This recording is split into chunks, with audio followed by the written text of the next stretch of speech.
kunge huku yadimburwa musoro. Andimona. Hey. Saka you find what's happening now in Zimbabwe, it really pains every Zimbabwean. If you are a Zimbabwean, you get that pain.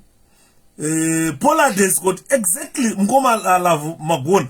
Pollard, takaona maduku ajifamba ne new 4x4. Ye Pollard, they've got a fleet of cars. We recently went into an election, by-election. Did you see anyone from Pollard fielding candidates to contest in an election? But these are people who contested, who said they contested 2018 election. They never fielded any candidate. And so let's open our eyes. 2023 is by the corner. Open truth on sanctions, Mr. Ida. That's true. So 2023 is by the corner. Those you've heard even 𝗥𝗹𝗺𝗀𝗶𝗶𝗶𝗏, we have been rejected outrightly by people. So people must not reject MDC alone. They must reject ZANU-PF outright. So no matter how much they bring to you, no matter how much threat they come to you, they are buying buses from Belarus. I don't know what stops them from paying nurses. I don't know what stops them from paying teachers. I don't know what stops them from paying soldiers. I don't know what stops them from paying Air Force soldiers a living wage. Teachers, nurses, soldiers, prison officers, police officers, they are not paying a living wage. Look at how much cooking oil is costing. Look at how much 𝗖𝗵𝗺𝗺𝗀𝗀 is costing. They can't stop buying vehicles for their children. And you got a group in a Lamborghini in Zimbabwe. Murukuvakwa mansions in Zimbabwe. Where is that money coming from? Where is that money coming from? So you mean Maria Muruvaka mansions, Maria Muru tenga Lamborghini, Maria Muru tenga Rolls Royce. You can't pay a teacher. You can't pay a soldier a living wage. Muna never varada kuenda kuma university. Muna never varikuda kubasa mangwana. As Zimbabwe ndio yega in my sanctions, my sanctions on individuals. They are just targeted sanctions. If you come to the UK, ukaenda ku Morrisons, unotenga ma avocado akanzi from Zimbabwe. Unotenga maruva akanzi from Zimbabwe. Unotenga nyama beef akanzi from Zimbabwe. Ukaenda ku kwa German. Momza mfesi mwanonzi German mpano wewe zanu murungu yao. Anda zanu stereki mpano Adam Rice. Ukaenda ku shop kwake kwakazara ma products eZimbabwe. Ukapinda kuuya muno ma small shops bese makazara ma products ari kubva ku Zimbabwe. If they were on sanctions and most of those products are traded on behalf of the ministers, my minister in Zimbabwe, they've got houses here. They come, most ministers, they come to this country. They are targeted sanctions, but the rest, they come to this country. Vanavavo, they are in this country. So if they are talking about sanctions, what are they talking about? What are they talking about? They can't pay teachers because of sanctions, but they can buy mansions. They can build mansions. They can't pay our soldiers because of sanctions, but they can buy Lamborghinis. They can sell gold. They can sell platinum. Recently, they said we signed a deal of 4 billion platinum. Under sanctions, you are signing a bill of 4 billion platinum. So where are the sanctions? So we are in a fix, ladies and gentlemen. This is why you see now Mnangagwa's government now is in a serious is facing its biggest challenge ever. Its biggest challenge ever, and ZANU-PF is facing its biggest challenge ever because now all the citizens in our country are now desperate for change. They are desperate for change. Tinema soldier, atete mas, tinema captain Nakeno, who have been remanded in custody today. They are in custody today. A colonel and the captains, they are in custody today. They've been remanded by the army in custody. They are at Harare remand prison as I'm talking. They've been sent there today. I wanted to talk about it this afternoon, but unfortunately, but now they are now in custody. They are in remand. Why? Because they attended Chamisa's rallies. They're saying they've been identified or they've been seen attending President Nelson Chamisa's rallies. Not because they wanted to bomb Chamisa. Not because they wanted to go and kill Chamisa. Not because they wanted to do something to the 𝗙𝗵𝗺 president. But they are now being suspected that they were conniving with the politicians to try and wrestle the power from ZANU-PF using the army and hand the power over to Chamisa. These are the allegations that they are facing.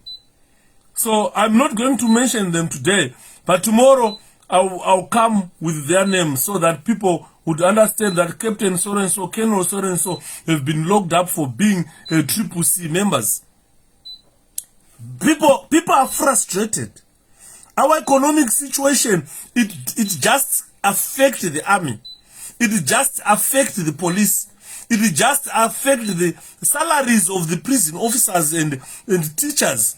It does not affect the government from buying those Fortuner cars for 𝗥. It doesn't affect them from building mansions in Zimbabwe. If you have seen a house that this gentleman who won in 𝗥𝗹𝗺𝗃 is living, and compared to how people in 𝗥𝗹𝗺 are living, the voters, you can tell that we are in a dictatorship. A dictatorship that we must all come together and fight to end. Chaora chunichi emchoni. Chaora chunichi. Chaora. Because now we need collective action from the people of Zimbabwe. The army has already joined in. I always tell people that most of the information that I give you, I get it from inside the army. I get it from inside the police. I get it from inside the prison. Most of the information that I give you. This is a clear indication that there is a collective action behind, somewhere, somehow. People are working together to say, look, we must stop Emmerson Mnangagwa's government. Because at the moment, there is political tension in our country. And that political tension is caused by economic collapse. Mnangagwa is busy concentrating on things that does not bring life to the people of Zimbabwe. When he's facing such tension, Mnangagwa uses violence. So citizens now have become activists. Soldiers now have become activists. Police have become activists. So what they simply need to do is just to work together to make sure that they stop violence. Ndakati nini ndaina ndichiri kuZimbabwe ukaona uchita violence ngakona ndotokiyawo kuti why uri kurova munhu we-𝗵𝗵𝗃 harove runzi wakapfekere t-shirt ye-𝗵𝗵𝗃 siyana nemunhu aite upenyu hwake hwaanoda. Andimona they lost at 𝗥𝗲𝗺𝗵𝗺 they lost at 𝗥𝗲𝗺 dismally. You see that not 𝗥𝗲𝗺 only, where there are soldiers. 2018 package 6 ZANU-PF lost. Kuna 𝗥𝗲𝗺 ku ZANU-PF lost. Kuna dzwera seko kune masoldiers ZANU-PF lost. And our ex-soldiers, you are talking naked truth. Foster that, because definitely, guys, if we don't say the truth, if we try to batter Zimbabwe government, we are destroying the country. This is why you see people destroyed Zimbabwe. Vachinzi izvazvitaurwe indaitaura ini indaitaura vanhu saka munoona vachitaura kuti Shepherd mbonamata Mwari. These people spared you. Ungadai wakafa. Both in the every government under the earth is corrupt, but they put their people first everywhere. Even if you come to the UK, you will find members of parliament, prime minister, corruption munyika muno.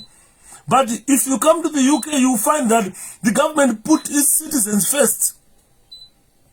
Zimbabwe is the only country in the world that does not prioritize its citizens. They don't care. Vandaka kuderera kake kuti avana zvavanotiita. Vakada kuti vadaiso toti sama soja komba itrove. Chera andatya. Mngoma moroi. Amu zvirise. Vanaka kuderera muZimbabwe. Guys, can you check how many people we have now? Vanaka kuderera muZimbabwe. Atete Shila makadi. Vanotanzi vanhu vakada kuti zhowe toti komba itrove. Vanhu vakada kuti toti komba itrove. Tinongoti masoja komba itrove. Saka now tasvika in extent where those soldiers vana komba itrove they are eating nuts. Ukatasa masoja aripo zvino zvimusoro wachena. Haana kana imba, haana kana pekugara. Bvuma zviri sei? Upfumi hwanoti ndehwenyika muZimbabwe. Upfumi hwenyika hwawo. Makanzwa amai vakataura vaye nezuro vandakaplaya vaye. Vachitaura vachiti taiti tikaenda kuma land invasions. Thanks Codius. Taiti tikaenda kuma land invasions. Bamovuka kuti akunopuwawo munda papresident atorera murungu uye. Mangwana unonzwa kuti president rakatsiru. Mangwana unonzwa kuti president ndira Kombai. Mangwana unonzwa kuti president ndira anonzi ane chimudhara chikangai. Unonzwa kuti president ndira Ningi. Asi taenda ndisu Povo. Taenda ndisu Masi, tabdzinga murungu anga aripo. Taimba tatamba kongonya. Takupapa gate paya. Mangwana muchienda ikoko. Munosvika movha manzwa kuti prazi rapuwa kangai. Ko isusu majority turikuwane kangai replace a white man.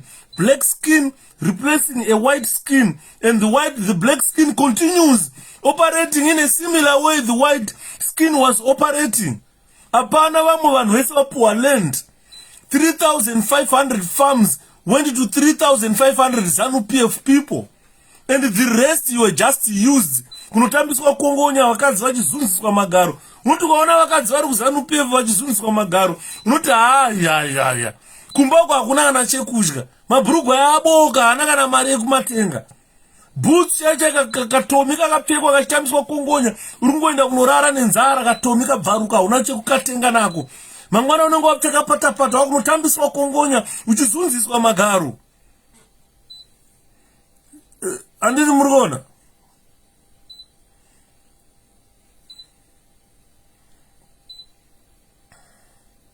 Zvinhu zvinorwadza, guys. This is very painful. What our soldiers are going through, what our policemen are going through.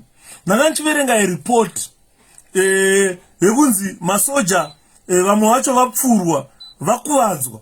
Report yandirwadza sterek. A 30-year-old soldier Tulani Maposa and a cop Michael Kanyiso, who appeared in court following their arrest during a shootout with the police detectives during a failed armed robbery in Harare. We are talking of policemen. We are talking of our soldiers who are surviving on robbing people. When it comes to an election, most of these youngsters, 30-year-old, they go chai vanhu chai kumaruzeva. They go chai vanhu mumatown unzivotera izano. But the salary avana. Unodada neiko bhurugwa rako rine zvigamba nekuti hauna mari musoja, hauna mari mugadhi, hauna mari mupurisa, hauna mari nekuti hauna mari. Unodada neiko bhurugwa rako rine zvigamba nekuti hauna mari mugadhi, hauna mari musoja, hauna mari mupurisa, hauna chunu, hauna chunu, hauna mari, hauna mari, hauna mari, hauna. Ndozataimba tiri kubattlefield izvodzo. Unodada neiko bhurugwa rako rine zvigamba nekuti hauna mari. Unodada neiko mukadzi wako ane zvigamba nekuti hauna mari mugadhi, hauna mari mupurisa, hauna mari musoja, hauna mari, hauna chunu. Ndozataimba tiri kubattle camp izvodzo. Nyaya yacho inorwadza, guys, because the economic situation that we are in our country, South Africa is crying about ex-soldiers and the police involved in armed robberies everywhere. Ndoba ndaitaura ndikati pfuti dziri kushanda kunana South Africa uku vachiba maruns vanodi kungoya kumba vangovhunda paState House paya potokuita shootout otota take over State House neZBC vanaunza kuti hatisisina hurumende muno munyika, hatisisina hurumende. Zvinhu zvinorwadza. I believe President Chamisa should address military as soon as possible. He should tell them the truth. Military should support Zimbabweans, not a few individuals. He has done that before. He has said we are together with our soldiers. We are together with our police. We are together with our prison officers. We feel sorry for them for being used by this regime but getting paid peanuts. Ukasvika muZimbabwe ndoma unoona musoja achichema unge tsoko. Wow, chema unge tsoko. Bosi anenge achibhadharwa nzungu. Andi muri kuona. So if those issues remain unresolved, remain unaddressed, then definitely we are facing a showdown. Already they have started victimizing these soldiers. Kuma units kwako vari kubva kuma battalion kwako vari kubva iko kwakoma now, they are discontent. People izvo zvangoita mahunga kuti haakana nazvo mafanira kutaura kuti haakana zvikaramba zvakadaro zvikaramba zvakadaro uzofanira kutaura zvikaramba zvakadai kana zvikatora direction yazvakutora madhara akurowa pasaya. Military, please do. So what we are saying is the military of Zimbabwe, this is high time to do the right thing. Mugabe was kicked out. Mugabe was removed. Mugabe was kicked out, was removed, and the people rebelled against Mugabe for a reason. Now, we cannot expect the Zimbabweans to fight the police. We can't expect the Zimbabweans to fight the soldiers. But we expect the soldiers and the police to fight for the people. This is high time that it should be people-orientated. Kuitira mangwana musazonongezerwa kuzi ava dai papasina ava upenyu hwatikugara hutakahuwana kudhara. Because believe me, life under President Nelson Chamisa inenge iri huchine mukaka. And most of these people vachatanga kuona kuti but why didn't we liberate Zimbabwe long time ago? By now ngada tuine dzimba dzedu. By now ngada driver wa motikari dzedu. Vana vedu vachienda kuma invest vachipedza vachitorwa makambani vachishanda mabasa vachitengawo dzimba dzavo vachiamesa their properties. That good life is coming soon.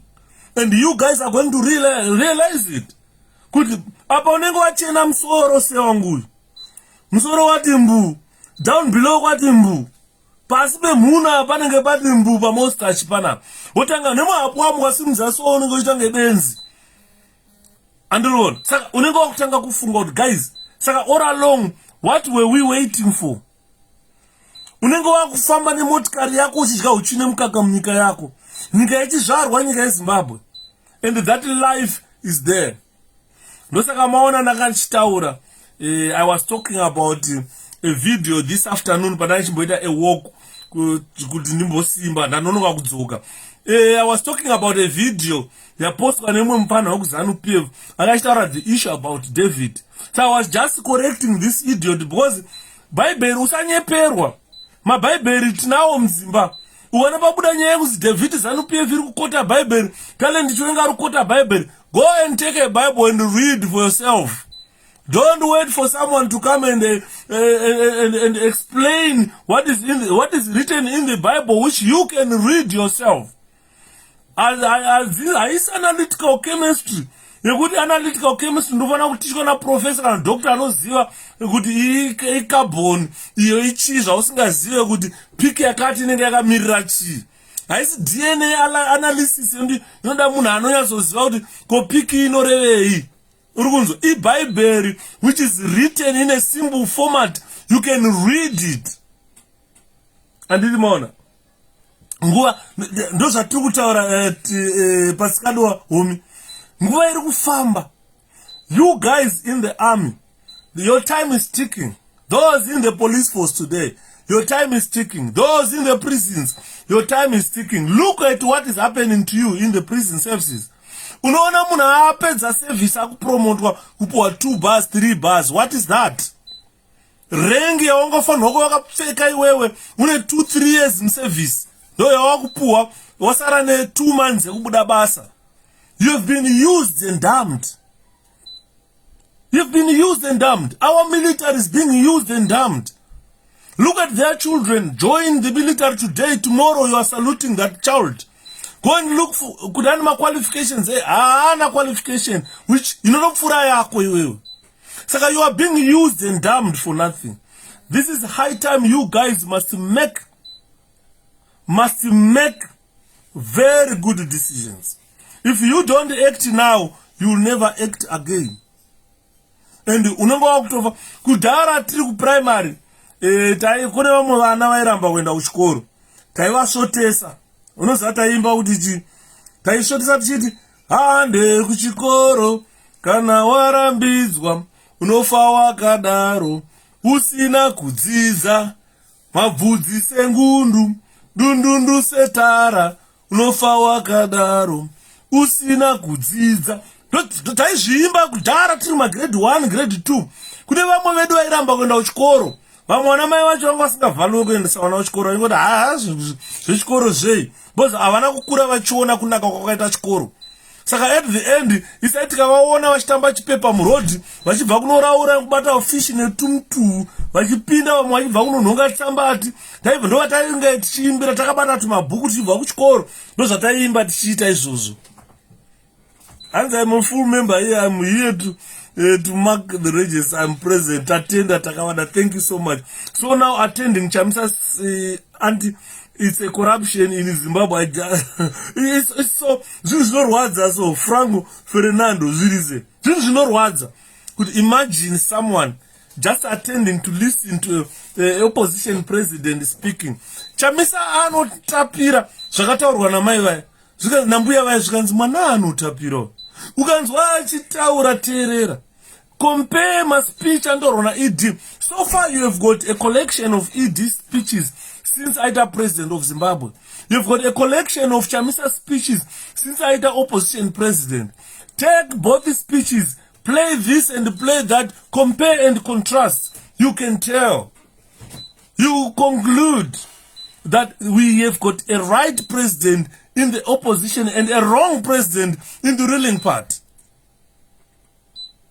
Andiri muruona.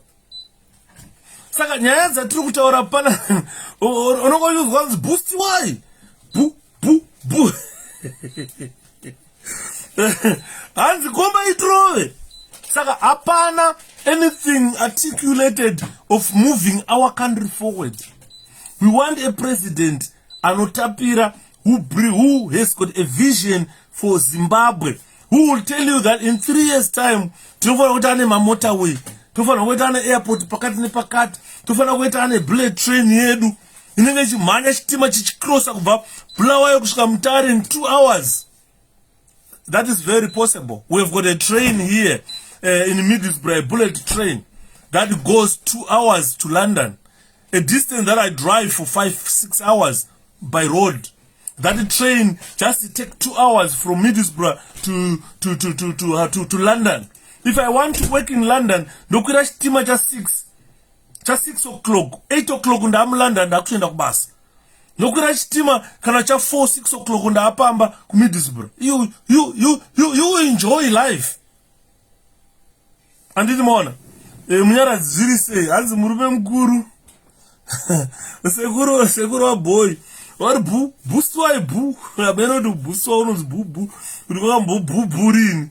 And so if you take those type of speeches, you compare and contrast what Chamisa has been saying, then you can tell, it's clear. You don't need a nganga here to tell you this is the right person for the right job. And as they are tired of sending spies on social media, Zimbabweans are frustrated. Yes. Social media, guys, I think now ZBC one church mainzi wanedzana zo propaganda. Zuckerberg akaita zvakanaka, akagadzira Facebook ari pa college. Regaite mabillions ake, because akatita access where we share information, where we tell people the truth. And in this is what we want. Because guys, to be honest with you, Inini, I saw this government taking power in 1980. I saw how Zimbabwe, how Rhodesia was. And I saw how Zimbabwe was. I saw both countries, Rhodesia and Zimbabwe. Nyika yandisina kuona in southern Rhodesia. But ndakaona Rhodesia, ndakaona Zimbabwe. Ndakaona inini Zimbabwe ichitorwa 1980. We have got wrong people, yeah. We have got wrong tools. We have got wrong tools which are trying to solve our economy. ZANU-PF is a wrong tool. Ichizeo, ZANU-PF ichizeo. Yamuruda kuchekesa eyes. Yamuruda kuchekesa cheese. And Rhodesia yaitapira Rhodesia. Takaiona Rhodesia.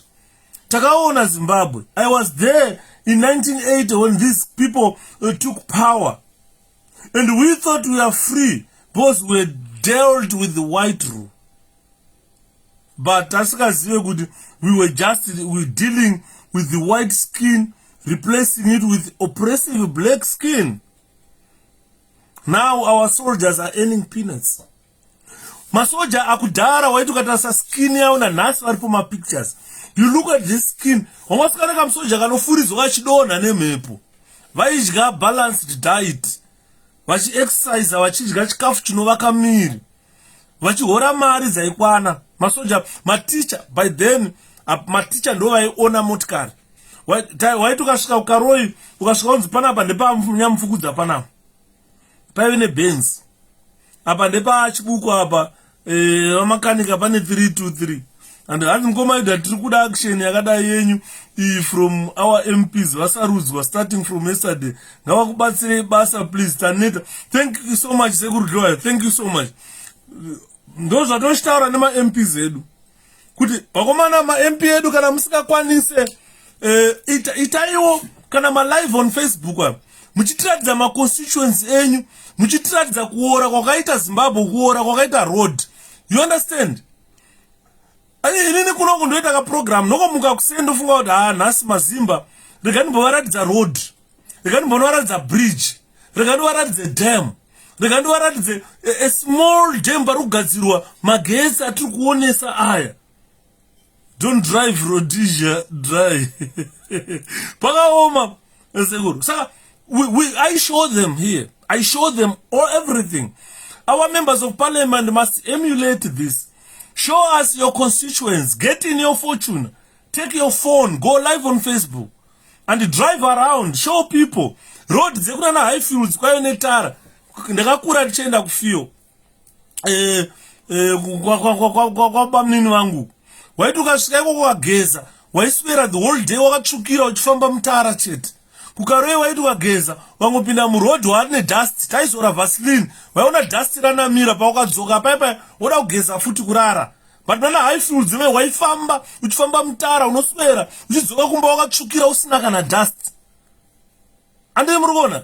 Saka nyaya dzatiri kutaura idzodzo ndedzekuti now ukaizvozvo Highfields kwekwe tara yataiona hakuchina kwasara kabaro ketara kari pakati peroad.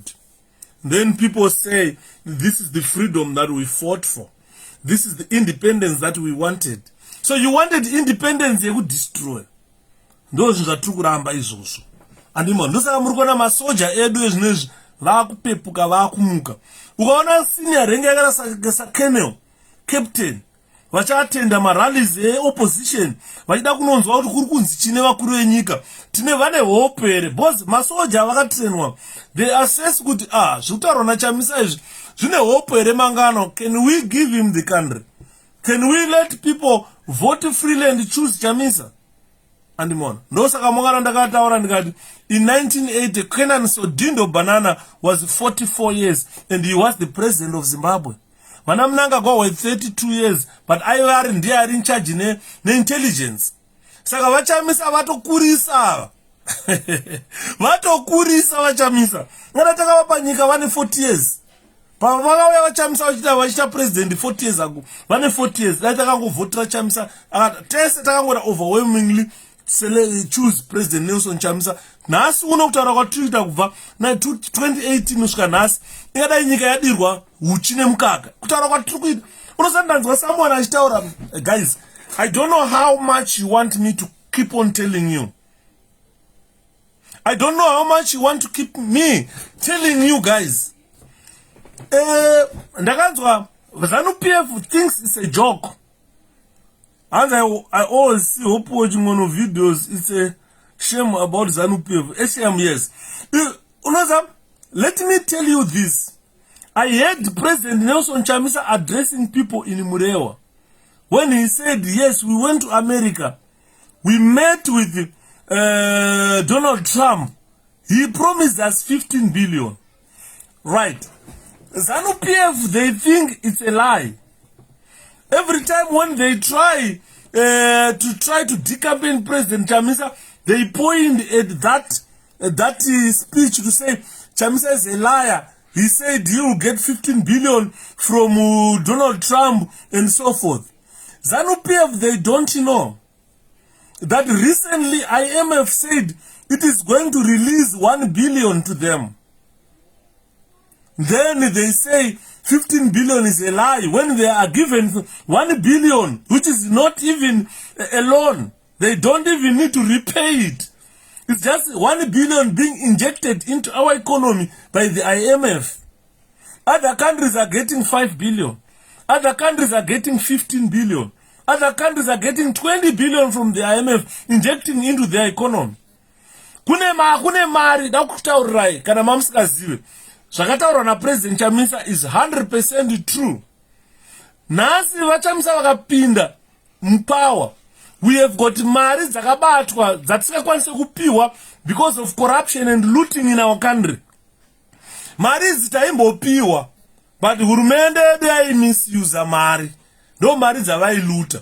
Zvavaikupai mari dzeyo vakatera vakadaona chichamakaita nacho hapana. Water treatment project hakuna. Roads infrastructure hakuna. Ma buildings hakuna. But those monies used to come to our country which were not loans. The monies that you are given for development. VaChamisa zvavakataura is 100% correct. Ndaiverenga musuno information acho ndikarohwa nehana. Ndikasoma maZimbabweans, they are ignorant. They don't know this. That if Zimbabwe has got a responsible government which is not involved in looting and corruption, those monies can come. 15 billion or more can be injected in our economy to develop Zimbabwe. The money is there and you don't pay any cent. You don't pay any cent. Shepherd, please educate the soldiers and the police. Those are the people I'm targeting today, Mr. Due. I'm targeting those people today, that they must know that if President Chamisa comes to power and run Zimbabwe for a year without any issues of corruption, without any issues of looting, with accountability, the monies are there and the money will come. More than 15 billion will be injected in our economy for development. Our road infrastructure, we don't need to pay anything back. It's money injected into members, the IMF members, into member states, which is injected there for their development. And the money is there. And akusi kunyepa. Vana Trump vakataura, hurumende ya Trump yakataura, guys, ingo visa corruption ne looting, tokupai mari. Mari yenyu iripo. Yes, Jamaica, a very good example. Jamaica was given $30 million US for free. Zimbabwe patakaita ngirikini yatakaita muramba china ya itimnanga kwa anapuwa 42 million akabuda akataura kuti hey, tapuwa mari chayo na America. He was given the money. He was given the money. Panesend America bayakamba 42 million yekuchimani pane pakanzi unozotidzosera ere mari yacho. Let me ask you guys, IMF payakaritara a billion, IMF payakapa billion Zimbabwe yapo $1 billion US. Pane payakataura kuti muchatidzosera ere, motidzosera chikwereti ere. The monies are there. Some countries are benefiting, but we can't benefit because we've got a corrupt government. We've got people who are looting. And don't ever think that these people, they don't know. They control the Swiss bank. They control my foreign banks. They know how much Mnangagwa owns. They know how much Chiwenga is put in foreign banks. Kunana China, Samarana Chiwenga. They know how much Chiwenga has got there. It's not a joke. They are not doing it for funny. They have got tangible evidence that so and so owns so much. Hakuna kwakamboshanda. Andi murukunzo vanoziva mari dzinopinda every day nedzinobuda maaccounts emadhara. Ukaona vachitargetwa, that is not a joke at all. So in mean ordinary Zimbabweans, you don't understand this. Munenge makunza maiwetarowa nemasanctions mo matochema hatitibatsirei kuchema kuti ntonodya mari. Pana MP wezana akazobuda ari kuBrazil achibata magaro emaBrazilians aya. Unoziva maBrazilians vane mamwe ma-functions avanoita vangovhara apa mberi apa chete. Uchibata paunoda. MP wezanu pia vakakwira ndege kuenda kuBrazil kunoswera achibata magaro emaBrazilians. Andiriona. Abva ikoko asvika kuconstituency kwake ochema maiwe takuwara nemasanctions. Social media ikanganwe. Ma-smartphone atinawo yakanganwe. Takavaona MP vachimhanyizana nemagaro kuBrazil. Vadzoka kuZimbabwe constituency hakuna tara, hakuna mvura yekunwa, hakuna chii, hakuna mabasa. Vakutaurira vana vemuconstituency mavo kuti masanctions atikuvadza. Isusu takuzovabvunza naMP, mamusiri kuBrazil here muchiona nyatso dzevakadzi vekuBrazil. Andiri So exactly, this is why a good example. Why I'm saying my banks are or my sanctions are targeted. Why not targeted the actual people? Go look at what happened to 𝗖𝗵𝗺𝗀𝗀 after he died.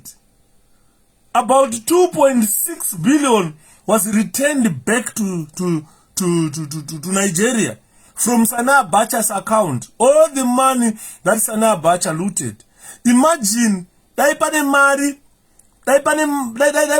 mari dzakatorwa na ainzani Mobutu Sese Seko dai dzakadzorerwa ku DRC. Mobutu Sese Seko akavaka imba inenge blue roof here. Now that house is collapsed in DRC. Andi meya wadye jena upane mbudzi apa Yuda. Meya wadye jena uyo akaenda kuBrazil kunoswera achitapata magaro achibata magaro. Vakadzi kuBrazil kana vari pamaactivities avo havana basa nazvo kazvezvo. Anenge achitokotamira soyo uchibata. Achikotamira soyo uchibata. Unopera mari uchibata chete magaro. Raini rese ukaripedza ria unopera mari. Andiona Meya waJena has been there. After adzoka anoenda kune mbudzi anotaurira vanhu kuti we can't put it tara kune mbudzi yawo. Takwara nema sanctions. As defending your vote haitangiri pa polling station, inotangira pakudila neZEC and captured courts. Yes, let's demonstrate before election. This is only our chance. Now the army tane a good backing. The army have seen, people are starting seeing light. Kuti Joshua neZANU-PF government hakuna kwatiri kuenda. Hakuna kwatiri kuenda. Andimona, this is affecting any family member. Any family member is being affected. Andimona, saka tiri kutaura tichiti let's condemn this. And vanoona ZANU-PF kana yapinda pataiti pakadai vanenge vakuda kuita violence.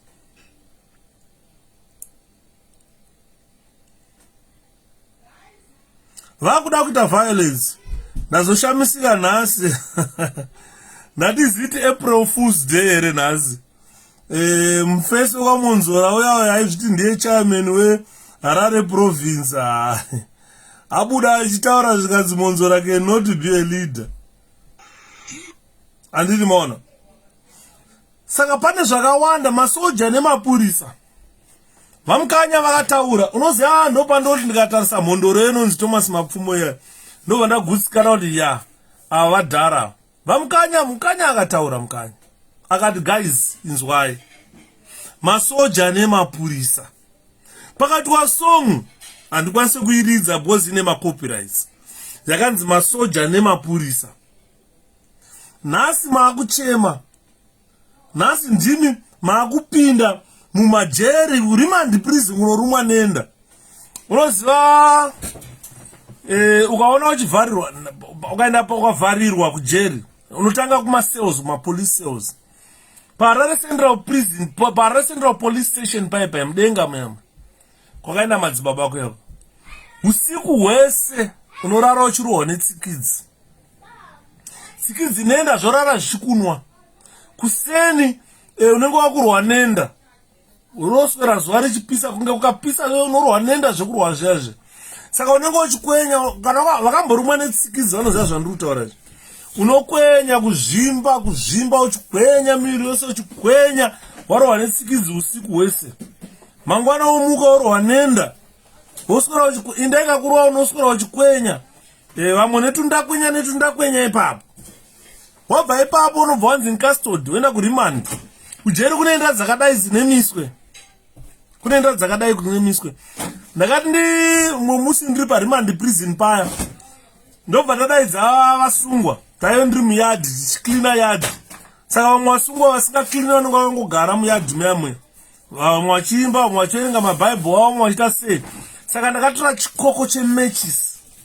Unoziva chimatchbox chacho ndobva ndagadzika apa.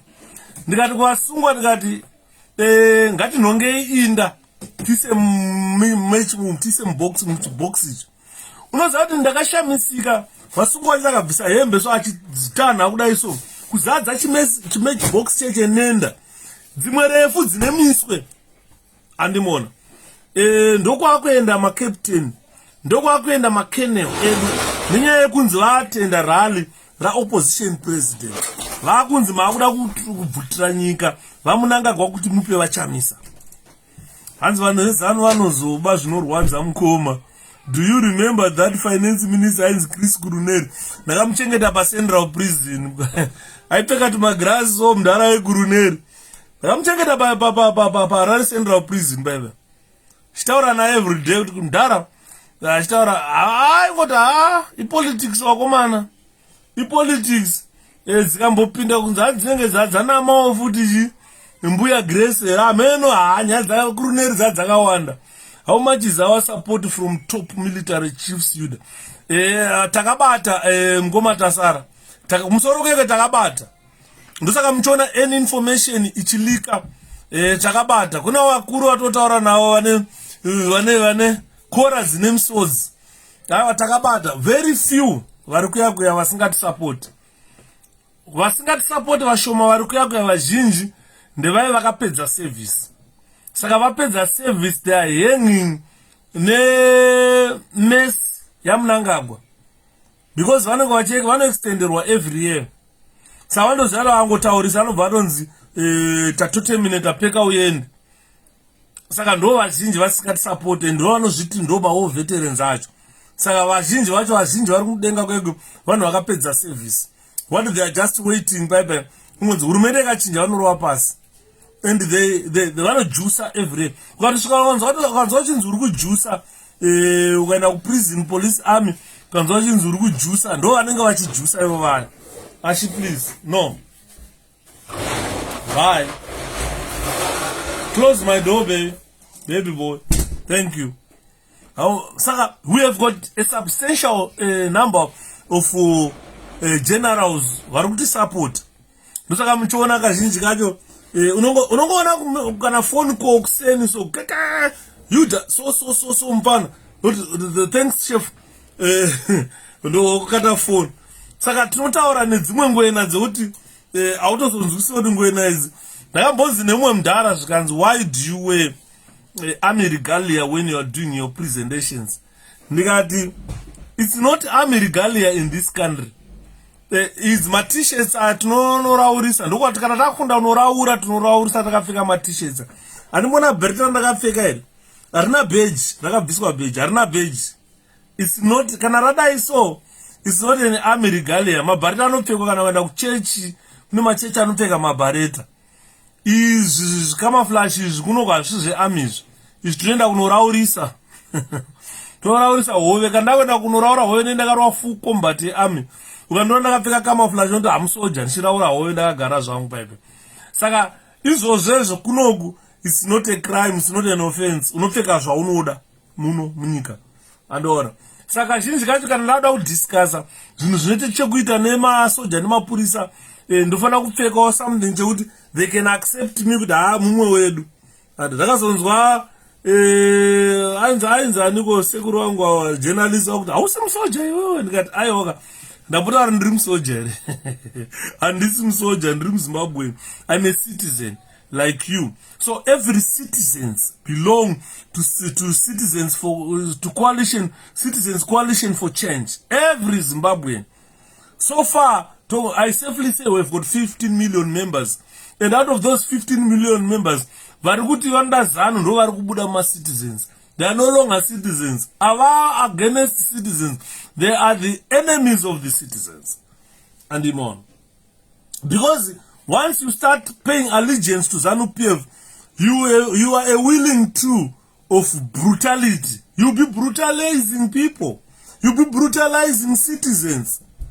That is what we are condemning today, to say, look, if you are a member of the force, if you belong to the police, army and prison, you don't need to brutalize your citizens. And you must work for the citizens, because these are the people who ensure that you eat, you are paid. These people are determined to see a government ichikubhadhara mari yakakwana.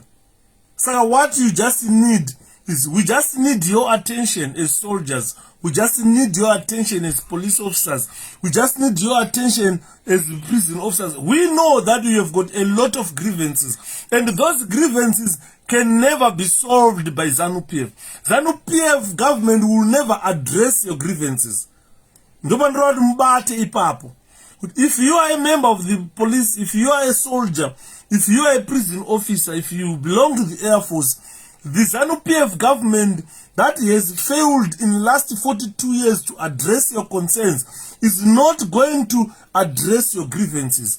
Unotosvika pakuchembera kubuda basa uchisaruta flag iri. Uchingonzi kuona flag kuti maswera sei boss. Ukudenga ndekwenyu pasi ndepedu. Izvozvezvo unofa usina chaunacho. Kuami unongochinzi ukatsika. Munhu akakutsika, chef akakutsika, ubvumirwa kutaura chef manditsika. Unotaura kuti pamusoro chef kuti chiko junior man kuti ndaisa gumbo rangu pasi perenyu kuti accept oppression.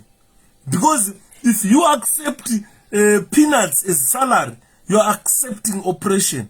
Ndimo vanhu muri kutaura kuti pamusoro chef naisa gumbo rangu pasi perenyu kuchitya kutaura kuti manditsika. Isusu vana Yudha tasingatyi kutaura kuti wanditsika shamwari. Andiri mona mukoma Yudha, when did Captain Keno attended 𝗙𝗵𝗺𝗺𝗀𝗃 rally kumasvingo? Vaive kumasvingo vanga vari kumutare, they were there. They attended all the rallies. Saka vari kunzi they were picked from there.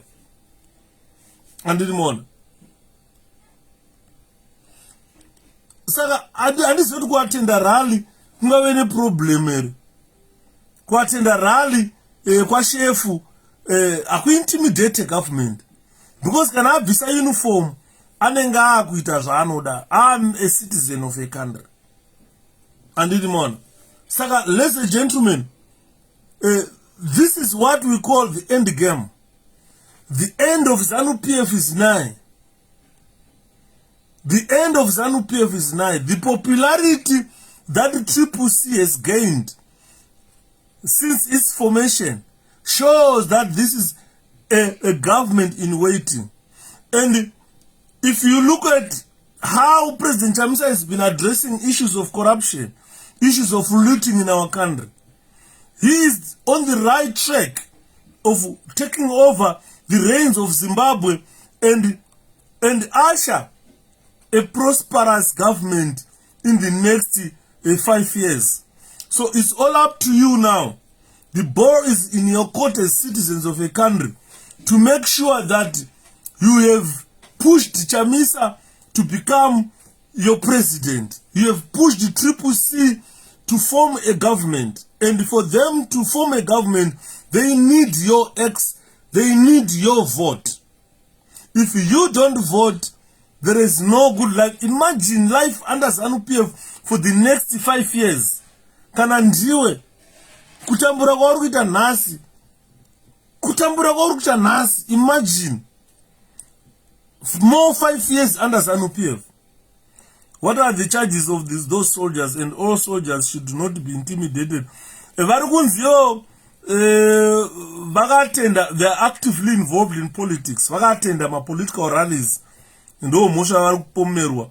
Imwe yacho kuseri vari kunzi vari kuda kumukira hurumende kuti vagotora nyika vape kuna 𝗙𝗵𝗺.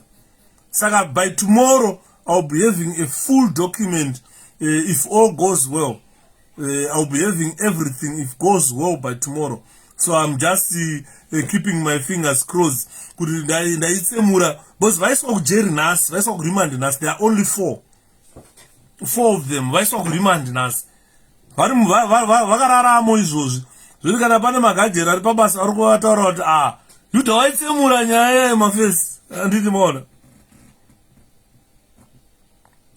Saka muri kuona nyaya tiri kutaura iyoyo. Ukana kutarisa ma-armed robberies ese ari kuitwa nemasoja nemapurisa. Vari vachiridzirana nevamwe masoja nemapurisa. Vana veZimbabwe, we are caught in between when 2 elephants are fighting. The public service and the government are fighting. And who suffers? We are suffering. The government is failing to pay these people, which is a controversial decision. How can a government fail to pay its workers? Well, ministers are driving Lamborghinis, Fortuners, my BMW, vachigara mansions, but they can't pay a soldier a living wage. That is a very controversial decision. All Zimbabweans who are in diaspora must go home to register to vote if you are serious about removing ZANU-PF. It all depends, Smomo. It all depends with kana uri diaspora. How did you come to the diaspora? Tine vanhu vari South Africa.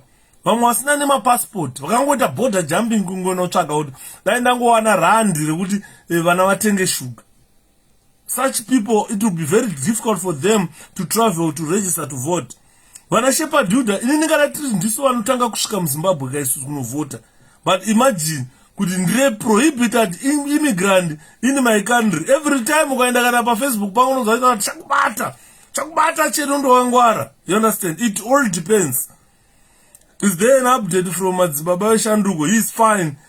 Last time ndakataura naye achiti ndiri kuita weight yeropa, vamwe vakambofunga kuti it's catheter trauma, but I'm not sure because akatsikwa makidneys kamurume uya.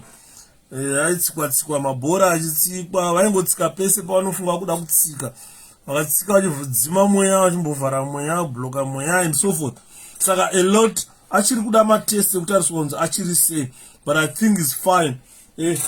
Dai nguva yanga isati yafamba ndaimufonera ndimanzwa kuti ari sei andini maona ndaimufonera, but I think nguva yafamba manje. This is almost 11 o'clock kuno ku-UK and kunana Zimbabwe could be 12 o'clock now andini maona. Saka zvatiri kutaura varume ndezvekuti even Mnangagwa chaichai kana kwamona achiadresa rally nhasi anga ari kushamba uko, you can tell kuti mudhara uyu has lost confidence. Even economy ari kutaura nezvayo hapana chaari kuziva chaari kunyanya kutaura. Nhasi anga achitaura nyaya dzekuti ada kukweretesa madzimai mari, kukweretesa madzimai mari kukweretesa madzimai mari. Why women? Andimona, it's a government that is gender insensitive. Kana achitaura nyaya dzemuZimbabwe ari kutaura zvoda kukweretesa madzimai mari. Ameno kuti mimi varume hamusi maZimbabweans here. I don't know what's special about women. Ameno katargetwa kamwana karoda kubhinyiwa. Mabhinya akaya anobhinya vana. Andimona. Saka you find that even Mnangagwa himself, with what is happening at the moment, is worried of unrest. There might be unrest in our country. This is why you see Mnangagwa every time he goes, he calls his ZANU-PF supporters to be vigilant. He's no longer calling the army to be vigilant. Those army komba itrove zvaakupera. Army komba itrove, army yacho yakumuka. Unaona kana army yakumuka, zvana komba itrove hazvishande. Because now they are accusing the army of trying to overthrow the government. In Zimbabwe they don't have military prison here. No. Hakuna military prison. Masoja anouya kuremand. Akaya kuremand akatongwa ne court martial. Vanomusendenza kugara kujeri, anouya kuprison. Anoenda kuchikurubi, anoenda kupi. Ukatasa warrant rake rakatonyorwa court martial. Hakuna military prison, hakuna. Ukaona vakuendesa nana 2 brigade kweko vakunokuuraya. Boss kweko vanenge vakunokutsika pauro. Truly speaking, Mnangagwa had nothing to say anymore. He himself is a citizen. Definitely, if you listen to what he says, you can tell that he has hit a dead end. Mnangagwa anondishamisa murume uya, baba vaebenzi. No, he has hit a dead end. He has got nothing to lie about anymore. Musaka uchona achiti angota resurface katara unobva madaidzwa meso nzi yaimoni ndagadzira cave yetara parodhi inoenda kuchirundi ndagadzira cave andoya kuzoita official open of a cave pakaiswa tap water panapa netengi 1 remvura pachivhu pandounganidzwa vanhu vese kuti yaimoni ndaisa mvura tap yemvura pano pakaiswa traffic light 1 muchivhu munoungana mese Zimbabwe yese kunoenda mabhazi notora vamaZimbabweans all over the country and say come and see traffic lights. So you see, so at the moment he's so scared about the army. He's saying the army is in an attempt to overthrow his government. He's jittery, he's so scared. You understand? Saka, he doesn't. The problem is he's not putting effort to address the issues that civil servants are facing, including the teachers and nurses. Can you make it possible? I'm not sure about that. Can you make it possible to the 𝗙𝗵𝗺 sponsor us by transport to go and vote at home? As you know, most of us are illegal immigrants in South Africa, so to go home is not easy. We have got no money.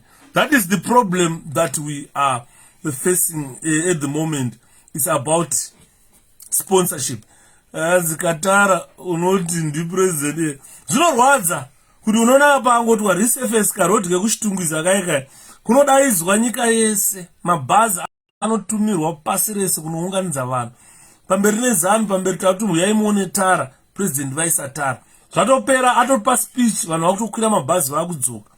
mangwana vanotorwa vonounganidzwa kuSt Mary's, president vavhura borehole. Mangwana votorwa vonounganidzwa kuChivhu, president vavhura matraffic lights. Mangwana votorwa voendeswa kuKwekwe, president vavhura mochari. You know, his priorities are not what we want. Yeah, he is acting more of a counselor. He is like, remember last time, and father, so God blessings to you and family.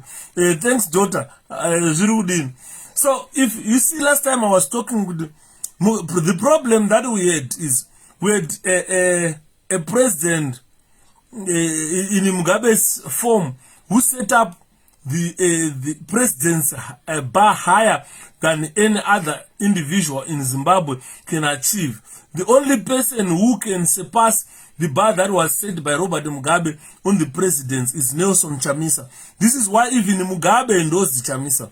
This is why even Davengwa endorsed Chamisa. This is why even the chiefs, like the chief in Dwayne, endorsed Chamisa. You can tell even when I'm Kanya, Thomas Mapfumo, they endorse the Chamisa. Mondoro Zenika endorse the Chamisa. My war veterans now have endorsed Chamisa. The army has endorsed Chamisa. So I don't know those who are still in ZANU-PF. What are you still doing? If the chiefs endorse Chamisa, the army endorse Chamisa, Mondoro Zenika endorse Chamisa, even Mbuyana and Ajaja endorse Chamisa. You understand? Mutipama ukutaura zvinhu zvotapirwa kana. Saka ministers ari kuiteiko nga no problem Limak that Minister of Transport cannot go and officiate panoya mabhazi. Anoenda president kunocheka ribbon. Kukavhurwa toilet, Blair toilet, anoenda president kunocheka maribbon. Amene minister we construction anenge achiite chi. Minister roadworks amenda anoite panogadzirwa Kevin ndiye munanga gwanenga aripo. He wants to be seen as if he's doing something. So I don't know what is the purpose of those ministers. Boss boo anonovhura traffic light, anonovhura chiborani. But my ministers varipo, my councillors varipo. Basa chiborani chovhurwa na councillor. Rufaro Stadium yakavhurwa na councillor. Ainovhurwa na minister na prime minister.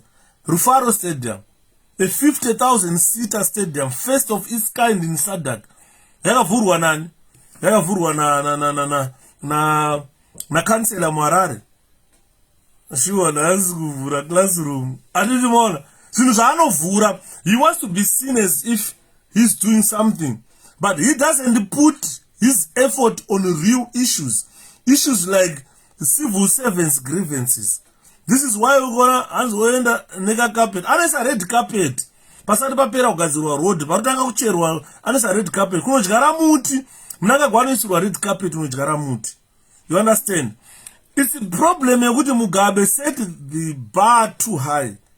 So for anyone in ZANU-PF, in the likes of Chwenga, Mnanga Agwa, and whoever in ZANU-PF today cannot pass that line Mugabe set for the presidency. This is why you see the only capable leader at this juncture to surpass or to pass that line is only Chamisa.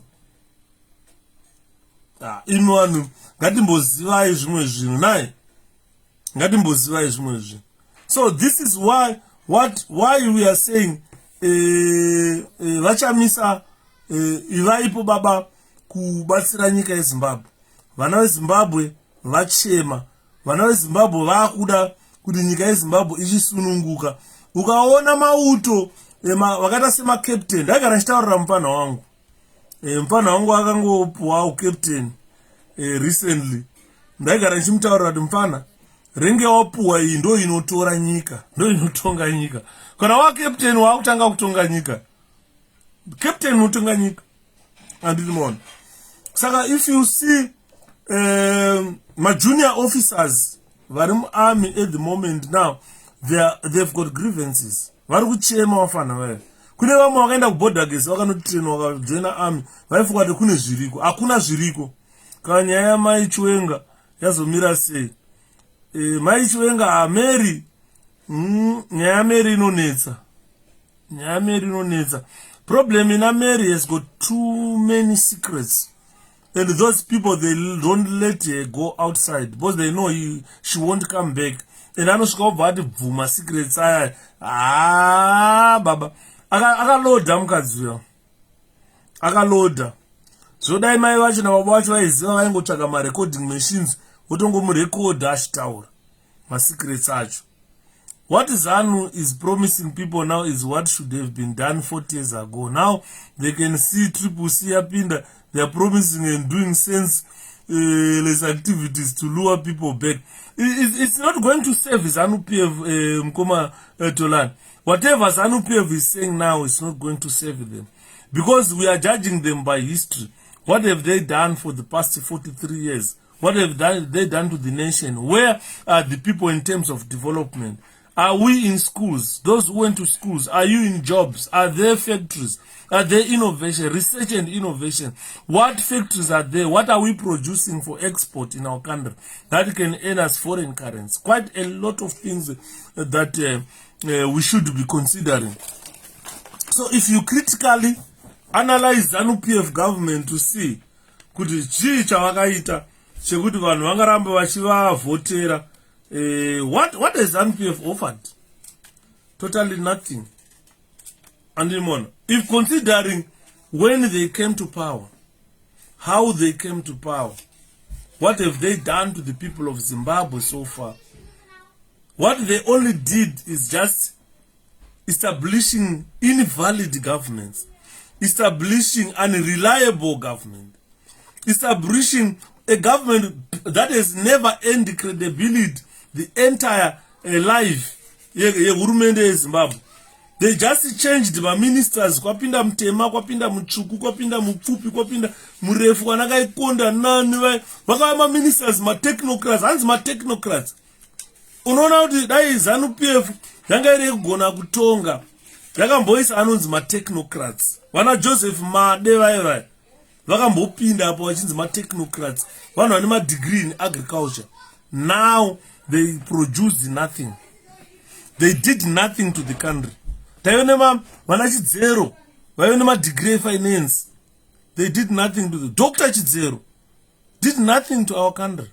Vana Dr. 𝗵𝗵𝗺𝗀 vari finance minister, hold doctorate.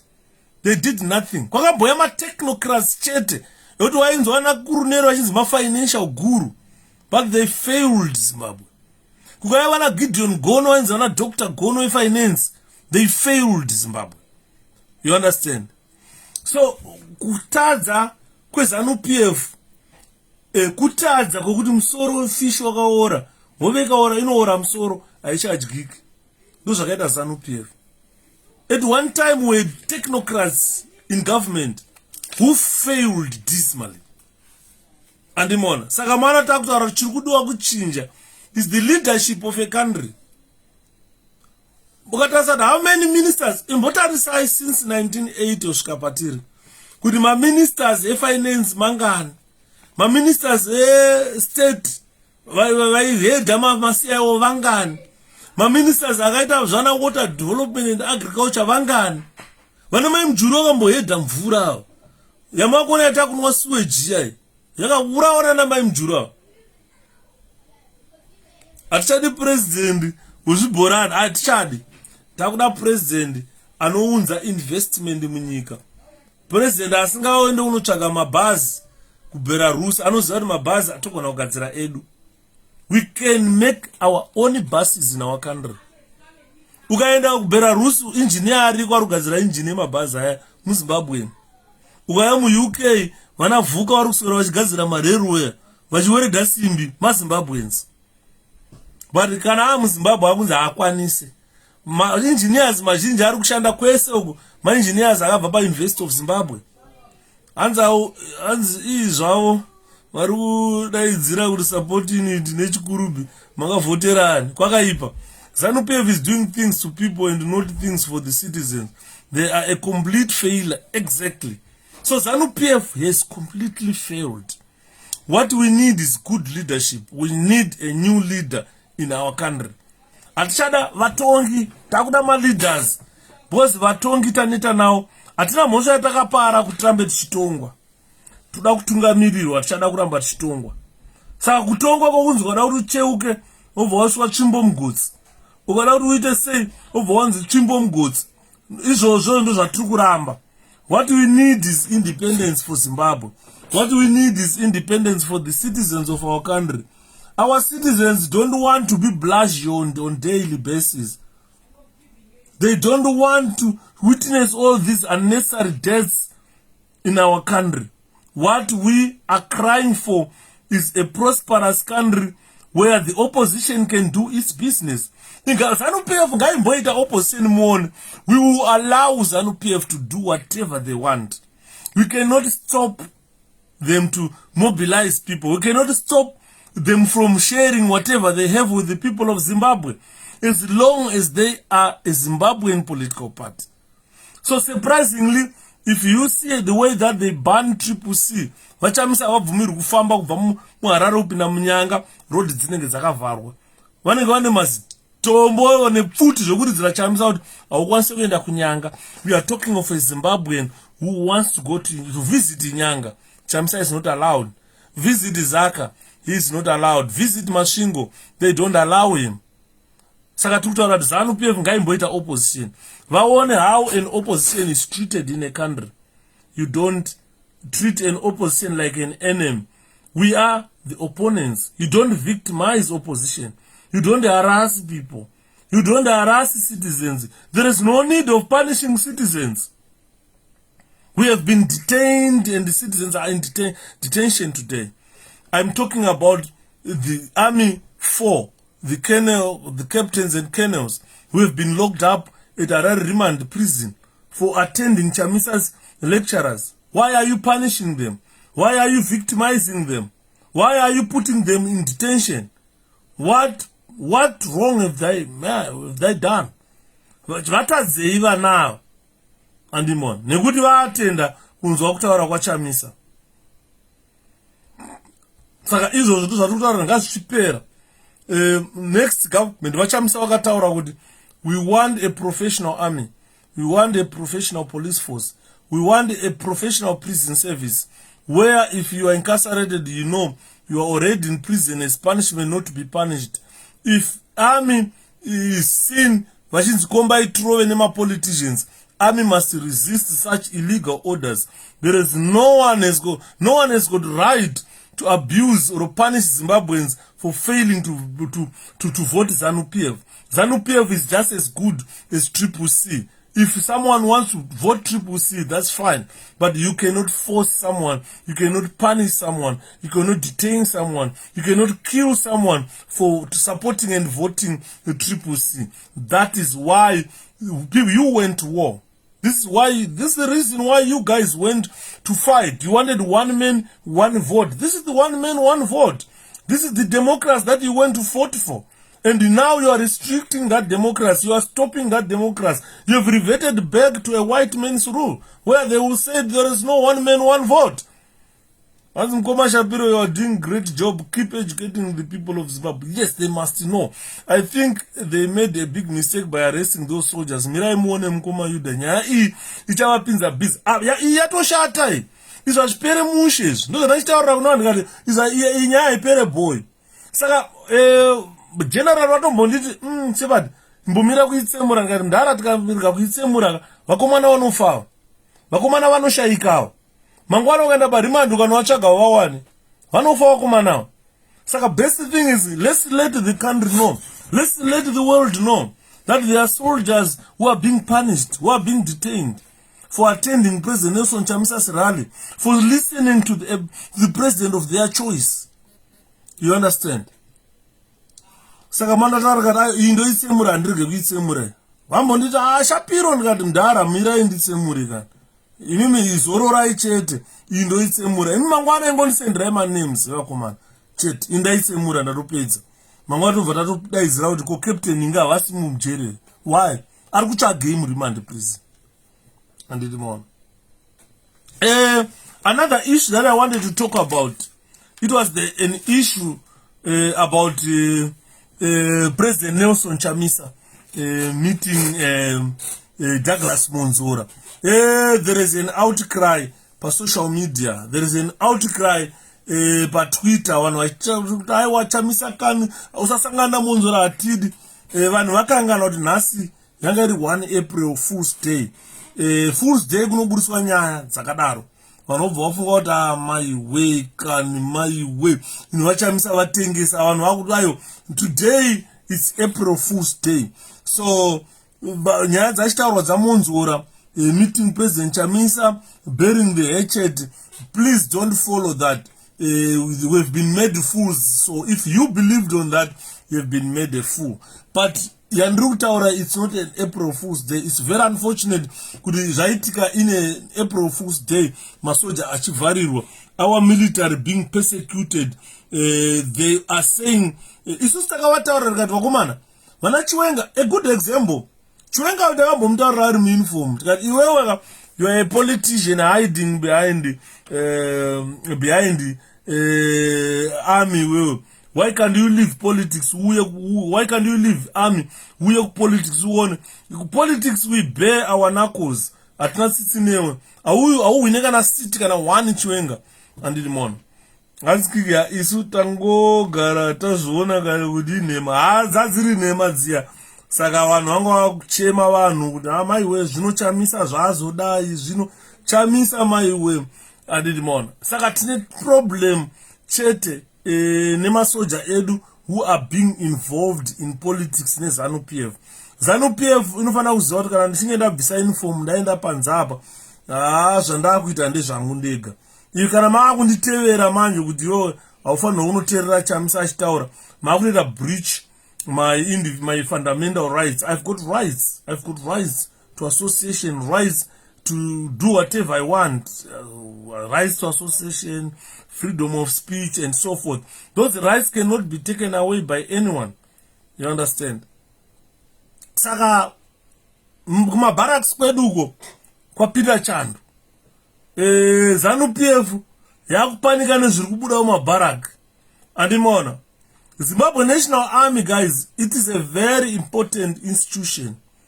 It is a state organ that everybody must seek to understand how they operate.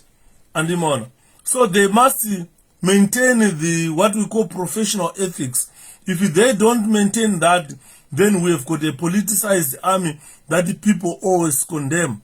If you look at after independence in 1980, when we gained independence, the army was formed from Rhodesia armed forces and the two former liberation armed groups, ZANLA and ZIPRA. Those are former what we call Zimbabwe National Army. Imagine the same people who were fighting each other during the war. They were the same people who were integrated to work together as ZIPRA, ZANLA and Rhodesian forces. The war exercise, the integration of those forces was undertaken under the guidance of the British military advisor. Ukana vachichema mazanu vachituka ma-British, they think ma-British avana chavakaita kuti Zimbabwe itorwe. Ukada kuona Zimbabwe kuti N. Smith angari under sanctions.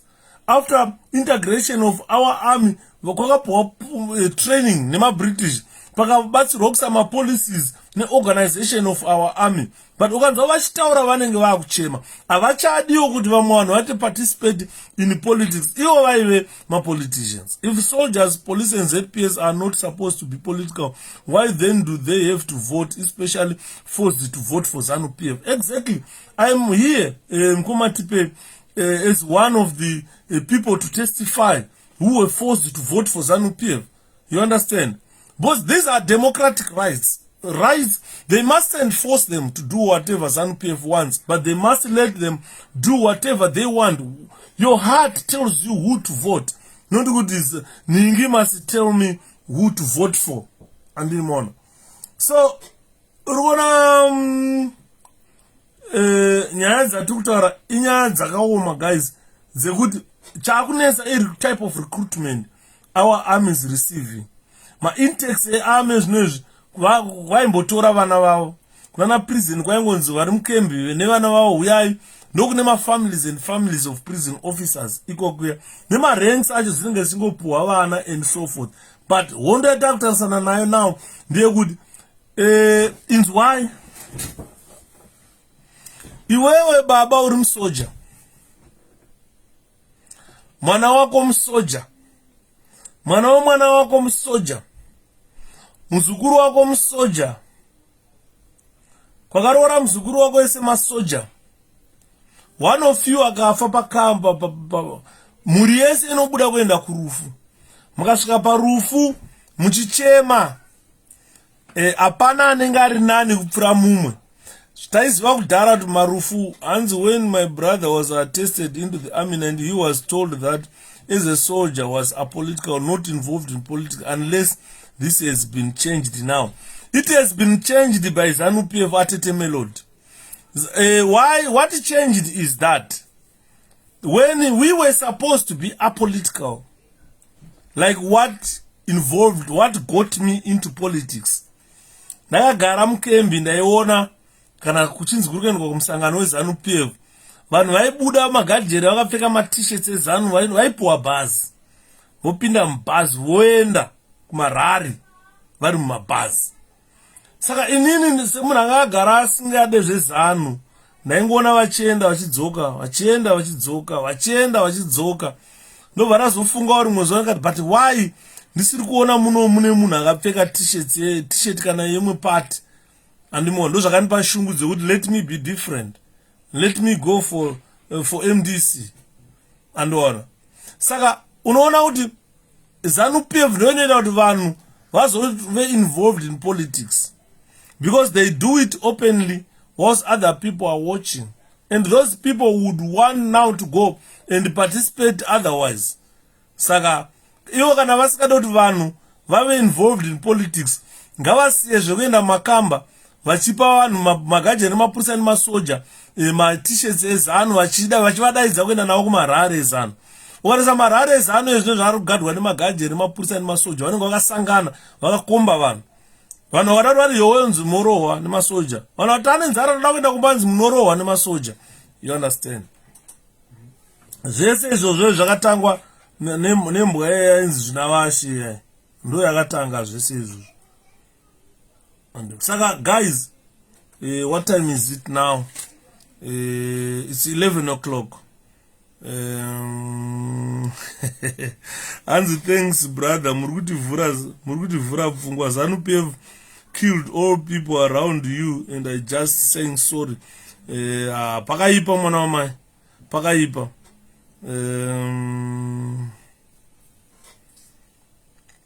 Pakashata. But now nyaya dzatiri kutaura ndedzekuti aya masoja nemapurisa ngativei vanhu vanoziva kuti nyika iyi ndeyedu tese. Guys, be careful. In the streets of Harare, I accidentally left 2 MDC Alliance members' cards on the seat and someone smashed the window and left me another 2. Now I have 4.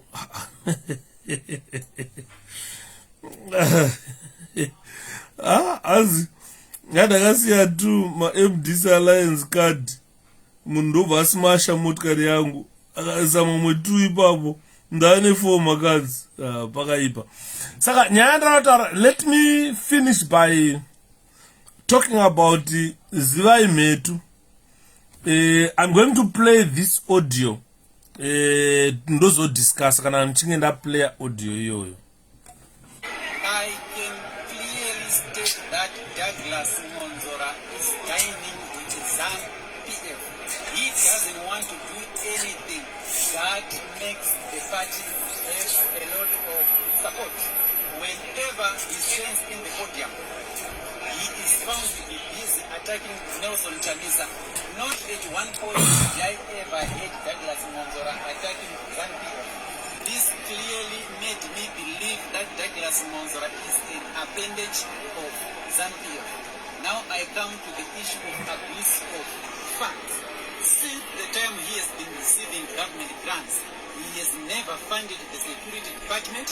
He has never funded crucial departments of the party, like the organizing department, like the information, like the mobilization and recruitment, including security. You know, it is the duty of the security to make assessment and advise the party whether to go into elections or not. I really felt humiliated by losing dismally in April. Yet he funded the security department. It could have advised everyone to boycott the election until 2023 when the party would have been in a position to contest. So 𝗥𝗲𝗺𝗺𝗀 is so incompetent and is the appendage of ZANU-PF. That's why he is fighting the voices of dissent. Mfesi anonzi 𝗖𝗵𝗺𝗺 ari kundiye MDC Harare chairman chabvondoka ku Red Brigade chabvondoka ndonyara ida kutaura yekupedzisira kuti Monzora now is being thrown under the bus nevanhu vaimuti president Monzora. Takavataura kuti Monzora haasi president. Clint, can you do me a favor? Yeah. What is this? Apple. Yeah. What is apple? I don't know. It's your accent. It's my accent. I don't know. Your accent. Well, your accent is apple. This apple needs to be washed properly so that it can be mashed down my stomach. I need it to occupy a certain position as soon as possible. Please, can you go wash this so that I can do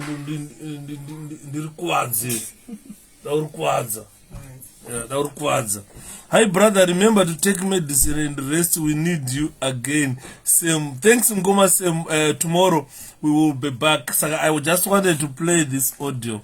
Good one. I understand kuti Monzora ari kunzwa ndaitaura. Vanhu vachiramba vachiti hey unovenga Monzora. Hey, zvabuda pachena izvi kuti Monzora is not a leader. That gentleman cannot be a president. And this is why you see a lot of people rejected Monzora. 66% is nothing. So, ini ndakavataura ndikati imimi kuti MDC kumaramba imimi kuti vachamisa vaite. Thank you my son. No problem. Thank you very much. I'll put it there and they eat it after. We failed to raise more. The 15% is public. An amount raised through our platform was 100% accounted for and handed to the relevant parties. We only account to donors, not to you, 𝗥𝗲𝗺. We associate freely and defend 100% of the 2,300 polling stations with 3,000. All right, I mean, that's the true story in reply to above damaging tweet. 𝗥𝗲𝗺 at work. Not happy we are funding for 𝗁𝐶. 𝗥𝗲𝗺 havasina basa ava guys. Ukada kutarisa kuti 𝗥𝗲𝗺 vacho vari kuwanei anotonzwa tsitsi. Saka nyaya iripo ndeyekutaura kuti Douglas Monzora chabvondoka wadona. MDC yadona. We formed the MDC and we left the MDC. We formed the 𝗁𝐶. We are moving forward. Speed yacha tiri kufamba nayo ispeed iri pore. Those who want to join come join. Vakasara ku MDC takakutaurira tikati you are wasting your time. It's high time you guys must join others. Uyai takakumirirai. Kwete zvekutaura kuti uri puro wiwa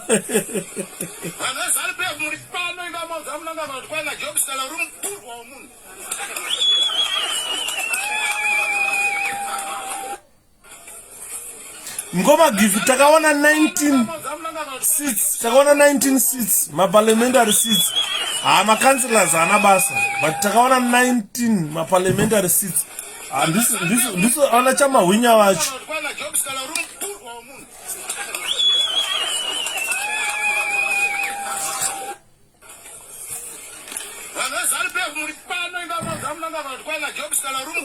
Urimpurwa umunhu. Utembanga Job, utembanga. Job Scala utembanga. Utembanga Job. Utarada zirumpurwa. No Monzora.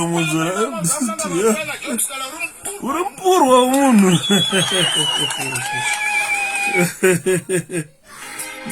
Ichi chikara ichi. nezvino ndakadzwa chichibika anzani information guru weZANU-PF vakanyarira kuti mukomatapiwa zviri sei mwana wamai ndakasimba.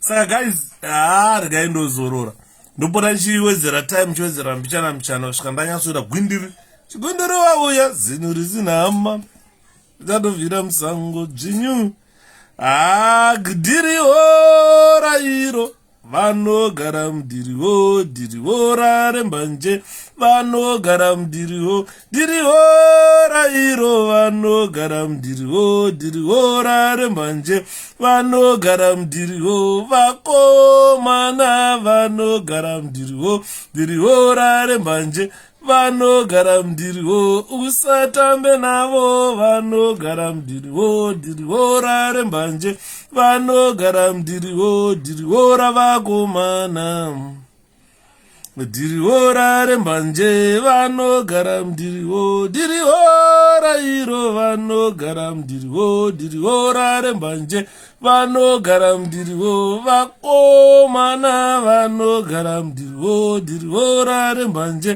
vanogara mudhiriwo usatambe navo vanogara mudhiriwo dhiriwo rarembanje vanogara mudhiriwo dhiriwo ravakomana dhiriwo rarembanje vanogara mudhiriwo vakomana nogara mudhiriwo dhiriwo rarembanje vanogara mudhiriwo vanogara mudhiriwo aya musara zvakanaka vakomana ndinokudai mese iya aiwa ndokufarirai mese nyaya ipo job is an infiltrator, just be careful.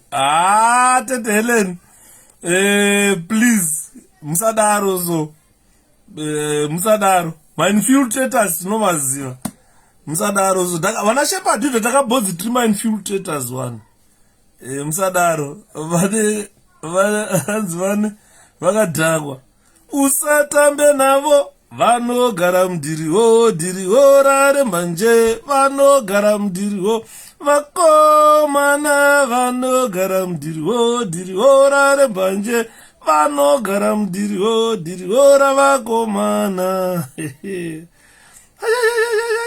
zvandaona vana mai minamato ine simba kurerutsa zvinorema ndotenda minamato yenyu 𝗵𝗵𝗺 hanzi ine ma-true leaders from God. That's true.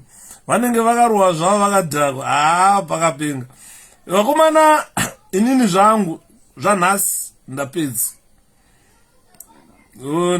zvangu nhasi. Rega ndimbonozorora tichinzwa kuti chii chimwe chikuda kuitika mangwana. Tonge tapuwa mastai vakomana vavharirwa kunzi hanzi unonoteerera chamisa. Ngazvimbomira izvozvo vasadaro so mazano. Ivo vanoti ZANU ndeyeropa, isu taura 𝗵𝗵𝗺 ndiye kuenda mberi, kuendesa nyika mberi. Ivo vachidaidzira kuti ZANU ndeyeropa. Ivo vachichema vachiti ZANU ndeyeropa, isati taura 𝗵𝗵𝗺 ndiye kuendesa mberi. Haisi yeropa, hatibate ropa. Kasonga rudiwa ndikapi kona atete koni. Ndaona chamisa paya achidinga ari kudhonzwa ari safe here. Nevo paya achidinga mutakapika songo atete dhiriwo rairo vanogara mudhiriwo dhiriwo rarembanje ndoka muri kudai vanogara mudhiriwo vakomana vanogara mudhiriwo dhiriwo rarembanje vanogara mudhiriwo musatambe navo. Regai ndondibvunza tete muri kuda kapa tete muri kuda dhiriwo here dhiriwo ravakomana dhiriwo rarembanje ina dhiriwo rairo vanogara mudhiriwo dhiriwo rarembanje vanogara mudirwo, vakomana vanogara mudirwo, dirwo rarembanje vanogara mudirwo, musatambe navo vanogara mudirwo, dirwo rarembanje vanogara mudirwo, dirwo ravakomana, dirwo rarembanje. Abe ndoka vari kudaira tete zvakanga singarekodi mani. Dirwo rairo vanogara mudirwo, dirwo rarembanje vanogara mudirwo, dirwo rairo vanogara mudirwo, dirwo rarembanje vanogara mudirwo, vakomana vanogara mudirwo, dirwo rarembanje vanogara mudirwo, musatambe navo vanogara mudirwo, dirwo rarembanje vanogara mudirwo, dirwo ravakomana, dirwo rarembanje vanogara mudirwo, vanogara mudirwo, vanogara mudirwo. Tumbo wakandire kaka. Mukuda kapi gadi wabvunze, mukuda kukapa tete, mukuda kapi. Kapi kachu. Toenda chimbo, toenda kupinga, toimba kapi kambo. Chimilitari chakaipa, toimba kupinga. Vanogara mudirwo, vanogara mudirwo, vanogara mudirwo, vanogara mudirwo, vanogara mudirwo, vanogara mudirwo, vanogara mudirwo, vanogara mudirwo, vanogara mudirwo, vanogara mudirwo, vanogara mudirwo. Kakapengana tozonzwa kuti kanenge achibuda sei. Good night, morara zvakanaka. Night.